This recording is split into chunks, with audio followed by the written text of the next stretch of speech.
আমরা ডিওএফআই ত্রিপুরা রাজ্য কমিটির 5 জনের প্রতিনিধি দল রাজ্যের মহানির্দেশকের সঙ্গে ডেপুটেশনে মিলিত হতে যাচ্ছি। প্রথমত আমি ওনাকে ধন্যবাদ জানাচ্ছি আমাদের সংগঠনের পক্ষ থেকে যে আমরা সময় চেয়েছি এবং তিনি আমাদের সময় দিয়েছেন রাজ্যের মহানির্দেশক। প্রথমত হচ্ছে রাজ্যের আইন শৃঙ্খলা একটা চরম অবনতি হয়েছে গত কয়েক বছরে। নেশার চূড়ান্ত বারবারন্ত, গোটা রাজ্য নেশায় ডুবছে, এমনকি স্কুল কলেজে পর্যন্ত নেশা আশ্রে পড়ছে। বিভিন্ন দিকের যে করিডোরগুলো, সেই করিডোরগুলা সম্পূর্ণভাবে মুক্ত। নির্দিষ্টভাবে আমরা কতগুলো চিহ্নিত করেছি। আমরা মুখ্য সচিবের কাছে এই নেশার করিডোরগুলো সম্পর্কে আমরা ওনাকে অবগত করব। তার সঙ্গে চুরি ছিনতাই এগুলা গোটা রাজ্যের একটা ভয়াবহ অবস্থা রূপ নিয়েছে। মানুষ নিরাপত্তাহীনতায় ভুগছে প্রতিদিন।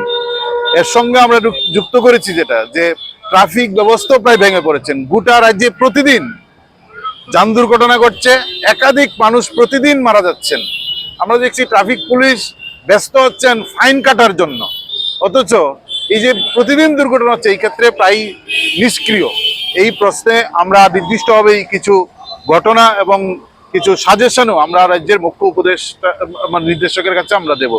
এবং তার সঙ্গে অনুপ্রবেশ ঘটছে আমাদের দেশের ভিতরে, মানব পাচারকারীরা এই অনুপ্রবেশ ঘটাচ্ছেন টাকার বিনিময়ে। আমরা সীমান্তকে কঠিনভাবে সিল করা, মানব পাচার আটকানো, অনুপ্রবেশ বন্ধ করার প্রশ্নেও আমরা কতগুলো সাজেশন দেব। আমরা দাবি রাখছি এই প্রশ্নে পুলিশ যেন ভূমিকা গ্রহণ করে।